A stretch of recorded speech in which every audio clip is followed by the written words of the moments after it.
Welcome to the program. I'm Jeff Schechtman.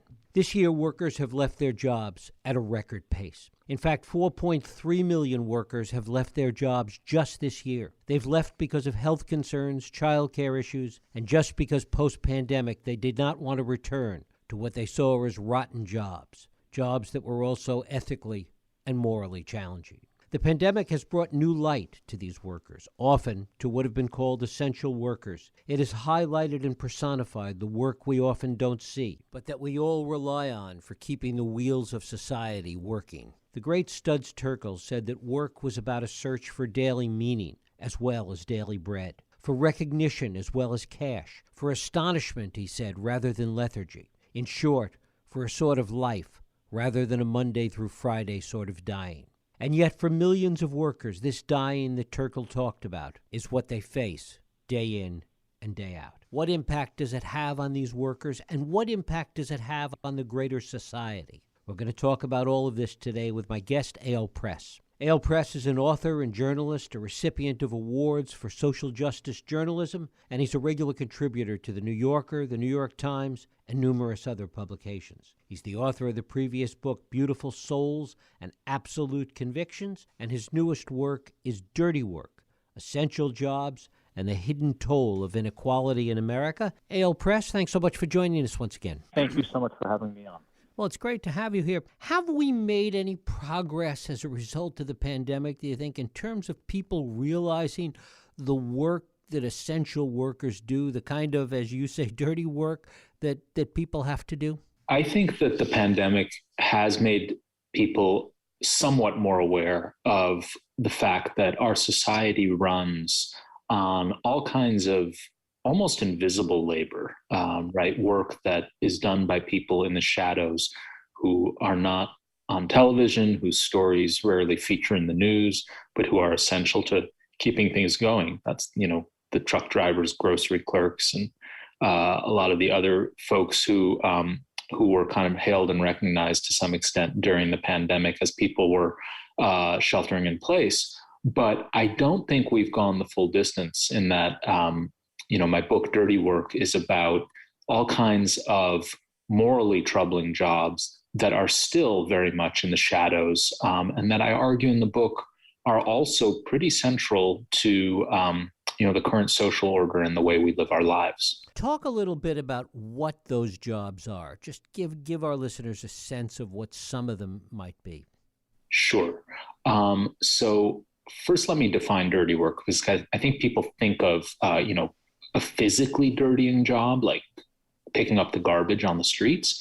But I'm talking about something different, a morally troubling job that crucially that society depends on and tacitly condones, but generally doesn't want to hear too much about. So think about the food we eat. It comes from a food system and industrial slaughterhouses. We don't see what goes on the kill floors of those slaughterhouses, but there are folks who work there. Think about the prison and jail system in the United States, the largest prison and jail system in the world, actually.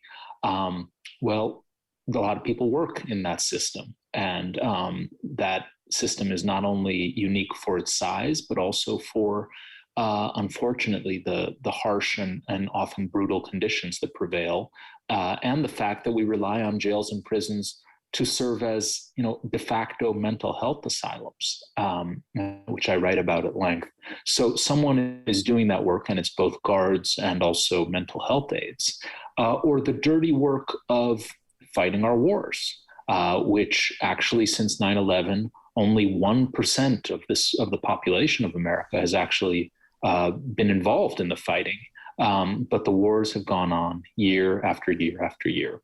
So that's some of the work I write about. And as I say, I think that, the unique thing about dirty work, as I define it and describe it, is that there is a moral dimension to this work that is troubling. The other aspect that you write about is the impact that it has on the people that are doing the work, the shame about it sometimes, the mental health consequences of the repetition of it and the way they have to interact with other people in terms of talking about the work they do. Talk about that a little bit. Sure. Yeah. So, that comes across in actually in the prisons very dramatically. I spoke to a lot of corrections officers, and they would tell me, that they don't tell other people what they do because the expectation is they'll be judged, and judged negatively.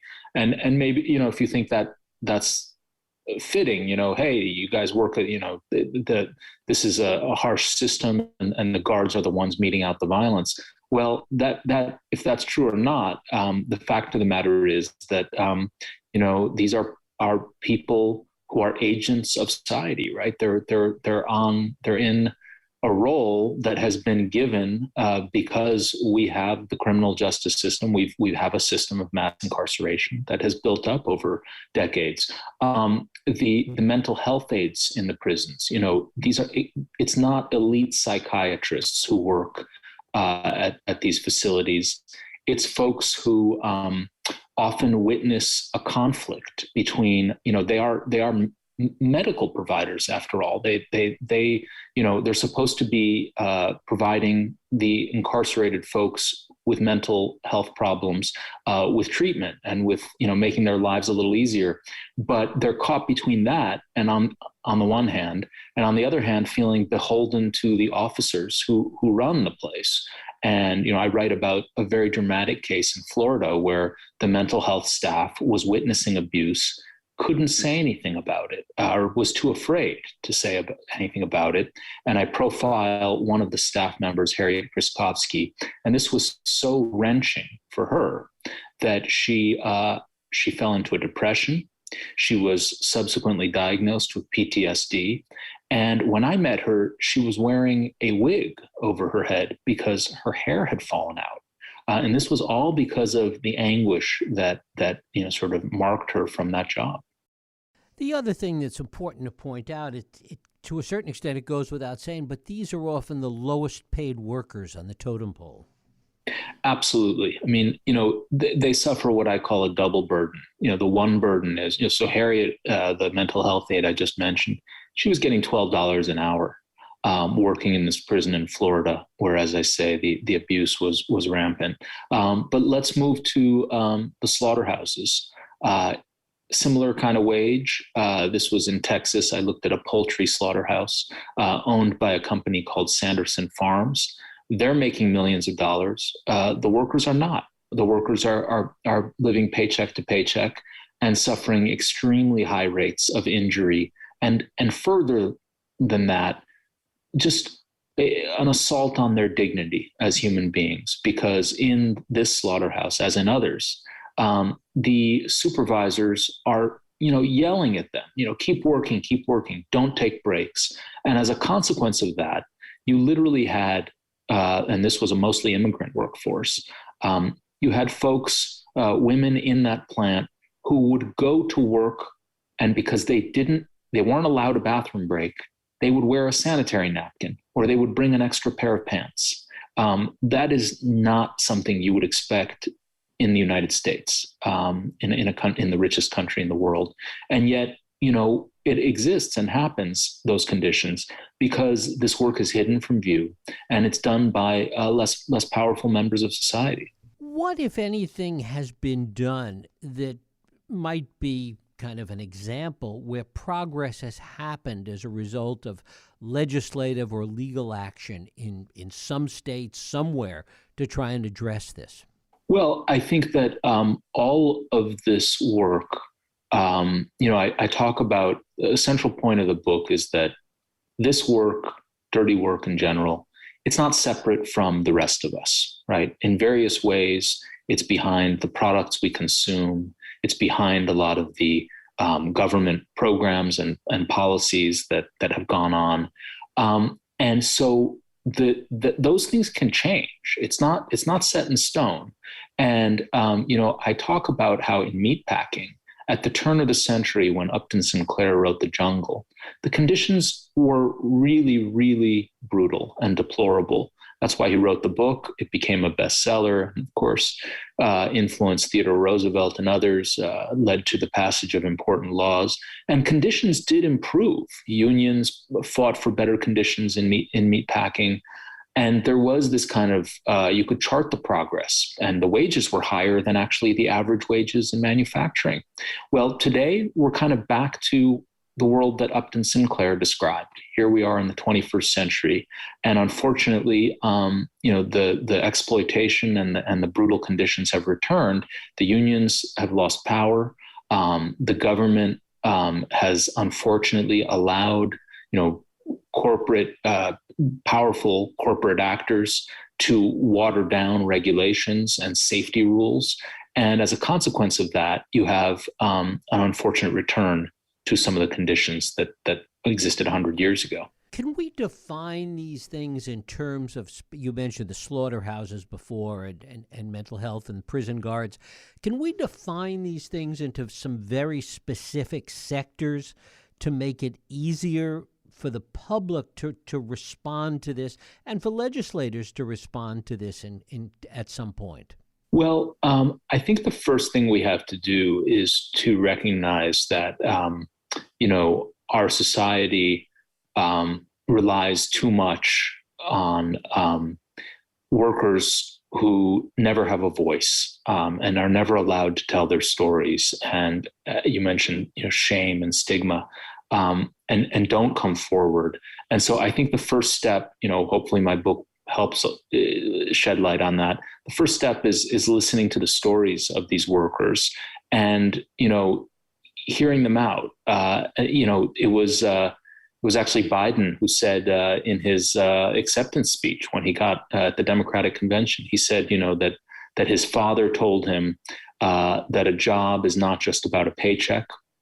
It's about a person's dignity and their place in the community. And I think we have to think of work in those terms and start thinking about the people whose dignity is violated by the work they're asked to do and the conditions that it's under. We have seen, as I mentioned in the introduction, we've seen a lot of people walk away from jobs over the past year or so, particularly since the pandemic. Has that trend been in some of these areas that you write about? I was actually struck by your introduction and those numbers. I do think that so we've lived through some strange times. And one of the things that has happened is that there's been a kind of shortage of, what they're referring to as low wage work in restaurants and in a lot of industries. Now, that is connected to the fact that there were unemployment benefits and there were, the passage of legislation to help people make ends meet. That has begun to phase out. And so my suspicion is that this is a temporary blip rather than a long-term thing. I think that unfortunately, we have a very two-tiered labor market in this country. You have jobs that, highly educated people with advanced degrees can get that pay very, very well. You have a lot of jobs that are menial and have been de-skilled and where the conditions are increasingly harsh. And that is reflected in how divided and unequal our society has become. To what extent do you think that corporate leaders, that corporate leaders of some of the companies that engage in these practices are fully aware of what's going on? I think they are aware. Let's put it this way. Sanderson Farms, the company that I mentioned that runs that poultry plant, they ran an advertising campaign that I write about in my book a couple years ago. And the campaign was called Missions in Transparency. And basically their claim was, there are people out there who think that, there's mistreatment of animals in factory farms, and, they have a bad image of the meat industry and the poultry industry. But if they only knew, the truth, they would think differently. Well, I tried to take Sanderson Farms up on that premise. I went to this plant, as I mentioned, in Texas. I interviewed a lot of the workers, And then I went to the facility and I wanted to get in. They wouldn't let me in. I called corporate headquarters. They told me to wait, call back. I called back. I waited, I called back. They couldn't let me in. They wouldn't let me in. I tried afterwards to arrange a visit to the facility without any luck. And I think that tells you something. I think that tells you that actually the mission is not one of transparency. The mission is one of concealment. My book is really about the politics of concealment and how it keeps this work, this dirty work, hidden from view. So I think there's, not open acknowledgement of what's going on, but there's awareness. Do you think that the public at large has an awareness of this, but just really doesn't want to deal with it, doesn't want to know the details about it? Unfortunately, I do think that. The concept of dirty work that I describe comes from a sociologist named Everett Hughes, who taught at the University of Chicago, and he really coined this idea of dirty work as something that he described it as having what he called an unconscious mandate from society. In other words, it's not that people said, "Oh, this is great. Sure, let's have factory farms. Let's have brutal prisons. Let's have these troubling things." It's not that.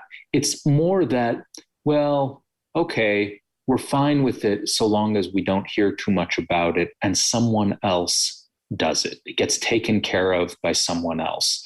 And I think that's the issue. And Hughes, in that essay, he said, the problem is not that people don't know. It's that we often lack the will to know. And I love that phrase, the will to know, because I think it's true today. We have so much information on the internet. It's at our fingertips, maybe more than human beings ever in any society in human history. But how much of a will to know do we have when it comes to the unpleasant things that are done in our name? It's so easy to just, go to the next website or click away or turn it off or get distracted. And I think that's a real problem, because then we don't look closely enough at things that we are all implicated in. How has this been impacted? And I guess the question is the willingness of people to do these jobs, because so many other jobs, industrial jobs that were prevalent for so long, have disappeared, have gone offshore, or have vanished completely. That's absolutely central. And when I mentioned jails and prisons, well, where are a lot of jails and prisons built? They're built in more rural areas, in poorer parts of the country. You don't see them in upscale suburban enclaves. And that's not an accident, because in those places where that you find them, there were mills and factories, there were farms, and a lot of the mills and factories closed down or left. The farms lost money or got in trouble, and suddenly the jail and the prison became, one of the ways to create jobs locally. And so you have a lot of folks who have fewer choices and opportunities in these poorer areas who end up working in those facilities. And very similarly with slaughterhouses and in meatpacking, it's actually one step beyond that. Here is an industry that relies very heavily on not just immigrants, but also undocumented people, a number of whom I interviewed. And why is that? Well, in part, it's because the native-born work population, when they saw that the conditions were getting worse and the pay was going down, there's less of a desire to work in those facilities, in those factories. And I mentioned one place in Mississippi where the Trump administration orchestrated a raid. ICE raided the area. They arrested all kinds of Mexican and other Hispanic immigrants who were not documented. And you'd think, okay, now local what was called the white working class would get those jobs, but they didn't. They didn't go for the jobs, and one of the reasons is these are not very good jobs. Are these jobs that ultimately can be automated out of existence, or at least a lot of them? I think some of them can, definitely, and I raise a question at the end. My book ends with a chapter called "Dirty Tech," I talk about, how in the last 5-10 years, we've really seen a dramatic change in the perception of the tech industry, which used to be thought of as the antithesis of dirty. It was morally upright, and companies like Google, their motto was, make the world a better place. And you look today and you see the headlines on Facebook and Instagram and on. And what we're seeing is it's not so clean. There's a lot of manipulation. There's a lot of concern about the ethical consequences of all this technology. But, I think the automation is going to play a role, but it won't entirely eliminate the human factor. I just think that, and a good example of that is the drone program. I look actually quite closely at distance warfare and how we increasingly fight our wars with what are called unmanned aerial vehicles. But they're not actually unmanned, because there are sensor operators and imagery analysts and all kinds of people in what the military calls the kill chain, who are making decisions about, when a strike is fired and when it isn't. And I think that's going to continue. Of course, some of these jobs may get offshored at some point. I mean, particularly when you think about the slaughterhouses and some of these other awful jobs can easily get offshored, and we won't know what's going on. It's true. I think, though, that, this dynamic that I described and the whole idea of dirty work, I've been asked this since the book came out, is this a new phenomenon? Is this something that's, always, it goes back in time? And I believe that it is not new. It is as old as, organized societies. In every society, I think you will find that there is a division of labor, and that the morally treacherous jobs, the jobs that people see or associate with a kind of stigma, those are going to be done disproportionately by people from, the lower stations. In India, of course, they called them, it was a caste system, and this was very formal. But I think there's a kind of informal caste system in the United States that determines who does these jobs. And we see it in China right now, even with products that are sold here in this country. Absolutely. Absolutely. To what extent do you think that there will be some attention brought to these issues as a result of things like your book and just a general greater awareness to sort of bring us back to where we started of what the reality of some of this work is? I think that that's, the jury's out, but I do definitely sense, a lot of interest, a lot of curiosity. Maybe I'm just sensing that from folks like yourself who have invited me to talk about the book. But, I don't think it's just that. I think that we're in a moment where we haven't, as I said, fully reckoned with it, but we've begun to kind of think more about who does what in our society, and is that really fair? And, the pandemic really dramatized it, because you had, white collar professionals and frankly, a lot of people in my industry and in the media who had the privilege and the luxury to sit at home, stay at home, get, groceries delivered to their door, and not face the risks that other workers who were delivering that food and who were driving the trucks and who were, packing the groceries and in warehouses, that they all were exposed to.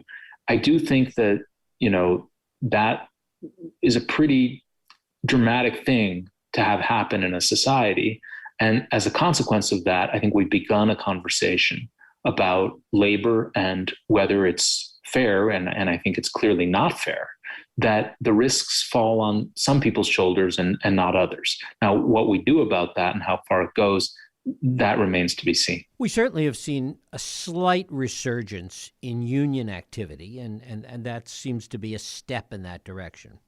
Yes, I would agree. And, I think that we've also seen in the last 10 years a dramatic uptick in awareness of inequality.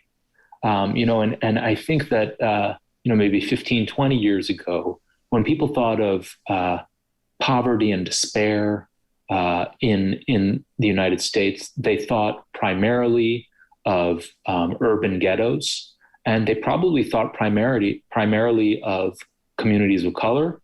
I think there was an element of both reality and also racism and assumptions about that. But nevertheless, that's kind of the way it was thought about. I don't think that's true today. In books like Deaths of Despair, an economic study I'm familiar with, they look at the incredible rise of, unfortunately, premature deaths from opioid addiction, from a whole host of health factors in white working class communities in the United States. And so I think we've had a pretty dramatic increase, a rise in awareness of just how inequality shapes the country we've become. And the pandemic, I think, has furthered that. Eyal Press. The book is Dirty Work: Essential Jobs and the Hidden Toll of Inequality in America. Eyal, I thank you so much for spending time with us today. Thank you so much. Really enjoyed the conversation. Thank you.